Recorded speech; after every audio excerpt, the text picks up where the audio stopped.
এরপরে আল্লাহ বলতেছেন ওয়া আতিউর রাসূল, অর্থাৎ রাসূলের অনুগত্যশীল হও। কার হও? কার অনুগত্যশীল হও? রাসূলের অনুগত্যশীল হও। এবার আসুন, রাসূলের অনুগত্যশীল হওয়ার জন্য প্রথমত কাজ একটা, প্রথমত কাজ একটা, এটা হলো রাসূলের ভালোবাসা মুহাব্বত অন্তরে তৈরি করা, অন্তরে তৈরি করা। কুল ইন কুনতুম তুহিব্বুনাল্লাহ ফাত্তাবিউনি ইউহিব্বুকুমুল্লাহ ওয়া ইয়াগফির লাকুম যুনুবাকুম। অর্থাৎ এই আয়াতের কায়াম মুকাম বলা, এই আয়াতের কায়াম মুকাম বলা। তাহলে রাসূলের আনুগত্যশীল বান্দা হওয়ার জন্য প্রথমত কয় কাজ? কথা বুঝে না? আমি তো সিলেটি ভাষায় কথা কই না, আমি তো আপনাদের ভাষায় কথা বলতেছি, আমরা যদিও সিলেট এলাকার মানুষ। তাহলে রাসূলের আনুগত্যশীল বান্দা হওয়ার জন্য প্রথমত কয় কাজ? এক কাজ, এটা হলো রাসূলকে নিজের জীবনের চাইতেও বেশি মুহাব্বত করা। কি করা?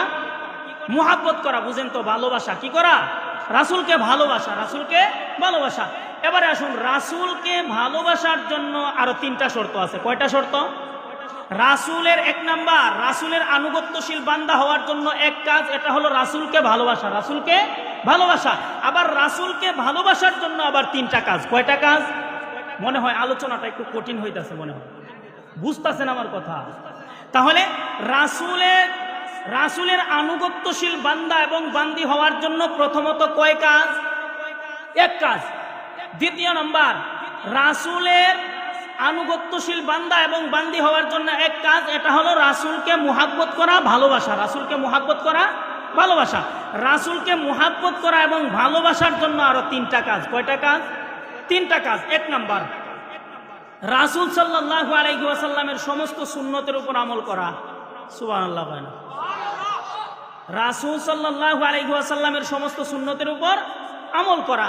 দ্বিতীয় নাম্বার, রাসূল সাল্লাল্লাহু আলাইহি ওয়াসাল্লাম আমাদেরকে যেই কাজগুলা করার আদেশ করছেন এই কাজগুলা করা, এই কাজগুলা করা। তৃতীয় নাম্বার, রাসূল সাল্লাল্লাহু আলাইহি ওয়াসাল্লাম আমাদেরকে যেই কাজগুলা থেকে নিষেধ করছেন এই কাজগুলা থেকে বিরত থাকা। কি থাকা?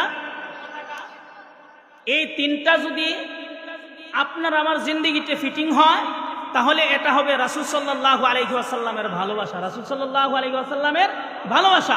আর রাসূলের পূর্ণাঙ্গ ভালোবাসা যদি আপনার আমার ভিতরে থাকে তাহলে আপনি আমি হয়ে গেলাম রাসূল সাল্লাল্লাহু আলাইহি ওয়াসাল্লামের আনুগত্যশীল বান্দা। সুবহানাল্লাহ। তাহলে রাসূল সাল্লাল্লাহু আলাইহি ওয়াসাল্লামকে আমরা সবাই ভালোবাসতে রাজি আছি না? ইনশাআল্লাহ। আল্লাহ আমাদের সবাইকে কবুল করুন, সবাই বলি আমিন।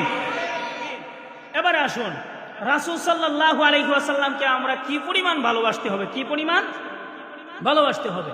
আল্লাহ রাসূল বলেন, লা ইউমিনু আহাদুকুম হাত্তা আকুনা আহাব্বা ইলাইহি মিন ওয়ালিদিহি ওয়া ওয়ালাদিহি ওয়ান নাসি আজমাইন। রাসূল সাল্লাল্লাহু আলাইহি ওয়াসাল্লাম বলেন, তোমরা যতক্ষণ পর্যন্ত তোমাদের ছেলে সন্তান, বিবি বাচ্চা, মাতা পিতা, ধন দৌলত সব কিছু থেকে আমি রাসূলকে বেশি ভালো না বাসবে ততক্ষণ পর্যন্ত তোমরা প্রকৃত ঈমানদার হতে পারবে না। নিজের জীবনের চাইতে বেশি ভালোবাসতে হবে কাকে? আরো জোরে বলেন, কাকে? না দুনিয়ার কাউকে? কিন্তু এখনের যুগ হয়ে গেছে উল্টা। যুবক রাসূলের জন্য ভালোবাসা নাই, ইসলামের জন্য ভালোবাসা নাই, মুসলমানের জন্য ভালোবাসা নাই, পরকীয়ার জন্য দুইটা একই গাছের মধ্যে জুইলা থাকে, এমন দৃশ্য আছে না নাই? অথচ তোমার জন্য উচিত ছিল, তুমি মুমিন বান্দা, তোমার জন্য উচিত ছিল আমার যদি জীবন দিতে হয়, আমার যদি জান কুরবান দিতে হয়, আমার জীবন যদি উৎসর্গ করতে হয় তাহলে আমার জীবন যাবে ইসলামের জন্য, আমার জীবন যাবে রাসূলের জন্য, আমার জীবন যাবে কোরআনের জন্য, আমার জীবন যাবে রাসূলের সুন্নাহর জন্য। ঠিক না বেঠিক? আরো জোরে বলেন, ঠিক না বেঠিক? তাহলে আমরা জীবন দিতাম কার জন্য? কোরআনের জন্য, ইসলামের জন্য, রাসূলের জন্য। মুসলমান তার ঈমানি দায়িত্ব হলো ইসলামের জন্য, মুসলমানের জন্য, কোরআনের জন্য, রাসূলের জন্য সে তার জীবন উৎসর্গ করবে, এটা তার ঈমানি দায়িত্ব। ঠিক না বেঠিক? একটা কিতাবের মধ্যে ঈমানকে তিনটা স্তরে বিভক্ত করছে। কয়টা? আরো জোরে বলেন কয়টা? এক নাম্বার, এক প্রকার ঈমানওয়ালা তারা সরাসরি আল্লাহর জান্নাতে প্রবেশ করবে। সুবহানাল্লাহ বলেন। কোনো হিসাব নাই, কোনো নিকাশ নাই, কোনো বিচার নাই, কোনো আদালত নাই, এরা সরাসরি আল্লাহর তৈরি জান্নাতে। সুবহানাল্লাহ বলেন। আরেক প্রকার ঈমানদার তারা, তাদের ঈমান নিয়ে তারা হাসরের ময়দানে বিচারের কায়াম মুকাম, অর্থাৎ তারা বিচারের ময়দানে দাঁড়াবে। কোন ময়দানে? বিচারের ময়দানে। আরেক প্রকার ঈমানদার তার ঈমান থাকার পরেও সরাসরি আল্লাহর তৈরি জাহান্নামের ভিতরে ঢুকবে। নাউজুবিল্লাহ বলেন। তাহলে আমরা কোন প্রকারের ঈমানদার হতে চাই? প্রথম সারির ঈমানদার। জুড়ে বলেন কোন প্রকারের? আমরা হিসাব ছাড়া জান্নাতে ঢুকতে চাই, হিসাব ছাড়া জান্নাতে ঢুকতে চাই। তাহলে রাসূলের মুহাব্বত আমাদের ভিতরে, আমাদের অন্তরে তৈরি করার দরকার আছে না নাই? এবারে আসুন, রাসূল সাল্লাল্লাহু আলাইহি ওয়াসাল্লামের এই ভালোবাসা রক্ষার জন্য আরেকটা গুরুত্বপূর্ণ কাজ আছে, এটা হলো রাসূলের ইজ্জতের হেফাজত করা। কার ইজ্জতের হেফাজত করা? রাসূলের। রাসূলের ইজ্জতের হেফাজতের জিম্মাদারি যেই বান্দার ভিতরে থাকে, এই বান্দা দুনিয়ার কোনো শাসককে বা দুনিয়ার কোনো কঠিনতাকে সে কঠিনতা মনে করে না। ওই যে দেখেন না, আবু উবাইদা ইবনুল জাররাহ রাদিয়াল্লাহু তাআলা আনহুর নাম শুনছেননি আপনারা? মুসলমান ভাইরারে আমার, উহুদের যুদ্ধ যখন শুরু হয়ে গেছে, আবু উবাইদা ইবনুল জাররাহ একদিকে আর উনার পিতা আরেক দিকে। উনার পিতা কাফিরদের পক্ষে, উবাইদা ইবনুল জাররাহ রাসূলের দলে। কোন দলে? রাসূলের দলে। হুজুর এসে গেছেন, আলোচনা সংক্ষেপ করে দেয়। উবাইদা ইবনুল জাররাহ মুসলমানদের পক্ষে, আর পিতা হলো কাফিরদের পক্ষে। আবার উবাইদা ইবনুল জাররাহর পিতা যখন বারবার রাসূল সাল্লাল্লাহু আলাইহি ওয়াসাল্লামকে আঘাত করতে দৌড় দেয়, কি করে? আঘাত করার জন্য দৌড় দেয়। উবাইদা ইবনুল জাররাহ রাসূল সাল্লাল্লাহু আলাইহি ওয়াসাল্লামের শত্রুকে দমন করার জন্য, অর্থাৎ পিতাকে দমন করার জন্য বারবার পিছন দিক থেকে গিয়া উবাইদা ইবনুল জাররাহ তার বাবার হাতের মধ্যে টান দিয়া ধরে আর বলে, বাবা, আপনি যেই সিদ্ধান্ত নিছেন এটা হলো ভুল সিদ্ধান্ত।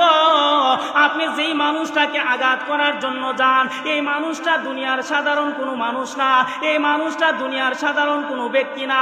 ওই ব্যক্তিটা হলো আল্লাহর পক্ষ থেকে প্রেরিত আখেরি নবী জনাবে মুহাম্মদুর রাসূলুল্লাহ। সুবহানাল্লাহ বলেন। সুতরাং আপনি যাবেন না। এভাবে একবার যখন দৌড় দিছে, উবাইদা ইবনুল জাররাহ বাবার হাতের মধ্যে টান দিয়া ধরছে। দ্বিতীয়বার যখন দৌড় দিছে, উবাইদা ইবনুল জাররাহ বাবার হাতের মধ্যে টান দিয়া ধরছে। তৃতীয়বার যখন দৌড় দিছে, উবাইদা ইবনুল জাররাহ বাবার হাতের মধ্যে টান দিয়া ধরছে। আবার চতুর্থবারের মতো ডাক দেয়া বলে, বাবা, এবার যদি আপনি মুহাম্মদকে আক্রমণ করার জন্য যান, এবার যদি আপনি মুহাম্মদের দলের উপর আক্রমণ করার জন্য যান, যাইতে পারেন, কিন্তু স্মরণ রাখতে হবে এটা যুদ্ধের ময়দান। কি ময়দান? এটা যুদ্ধের ময়দান। এই যুদ্ধের ময়দানের মধ্যে যুদ্ধ শুরু হয়ে গেলে বাপ ছেলের কোনো পরিচয় থাকবে না, ছেলে এবং বাবার কোনো পরিচয় থাকবে না। আপনি যদি আপনি মুহাম্মদের দিকে দৌড় দেন, তাহলে আমি আপনার উপর আঘাত আনতে বাধ্য হব। মুসলমান ভাইরারে আমার, উবাইদা ইবনুল জাররাহর বাবা যখন আবার দৌড় দিছে, উবাইদা ইবনুল জাররাহ পিছন দিক থেকে দৌড় দিয়া তো এই তরবারিটা বাহির করিয়া উবাইদা ইবনুল জাররাহর বাবার গর্দানের মধ্যে এমন ভাবে আঘাত করছে, কিতাবের ভিতর লেখা হয় আঘাত করার সঙ্গে সঙ্গে তার বাবার দেহ থেকে মাথাটা আলাদা হয়ে গেছে।